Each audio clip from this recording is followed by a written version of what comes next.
ज्या वेळेला निवडणुका येतात त्यावेळेला हा कार्यकर्ता आपल्या नेत्याला जी काय करता काय काय टोले घेतो हे त्याचं त्याला माहीत असतं. आणि म्हणून चिखली मतदारसंघामध्ये आपण जे चित्र पाहून राहिलो, आम्हाला असं वाटलं आपला मित्रपक्ष आम्ही दुर्लक्ष केलं, आम्ही कधीच लक्ष घातलं नाही. आता बाकी गोष्टी तर मी ज्यावेळेला तुमच्या मतदारसंघात भाषण होईल तेव्हा आता सगळ्यांना कळलंच मी काय बोलणार आहे. आज तो विषय मी काही बोलत नाही, कारण आपल्या भूमिकेकडे सगळ्यांचं लक्ष लागून त्या ठिकाणी राहिलेलं आहे.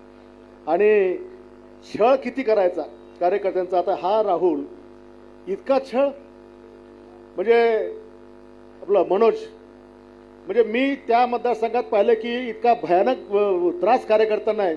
पण आता जेव्हापासून माझ्याकडे प्रकरण आलं, आता कोणाची माय जनली मी पाहतो तुम्हाला त्रास देणार आहे. अरे आम्ही तर आखाड्यातले, मैदानातले, तुम्ही तर घरातले, आणि मग इकडं नातं. आता मी आज काय नाही बोलत, तुम्हाला भाषणात बोलेल. पण काळजी करू नका, शिवसेना आपल्याला चिखली तालुक्यात ताकदीने वाढवायची आहे. पुढची लोकसभा कोण लढणार तिथं आपला सगळ्यांना माहिती आहे की आज तरी शिवसेनेचा खासदार त्या ठिकाणी आहे. पुढच्या विधानसभेचं काय होईल तेही चिंता तुम्ही आज करू नका.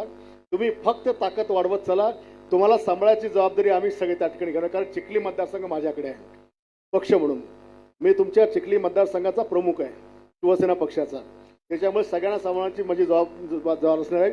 आज जवळपास 12 गावच्या कार्यकर्त्यांचा 16 गावच्या शिवसेने गावच्या कार्यकर्त्यांचा पक्षामध्ये प्रवेश आहेत.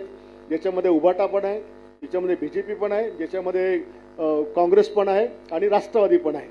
आता आपल्या पक्षात काय सगळ्यांसाठी दरवाजे आपले उघडे आहेत.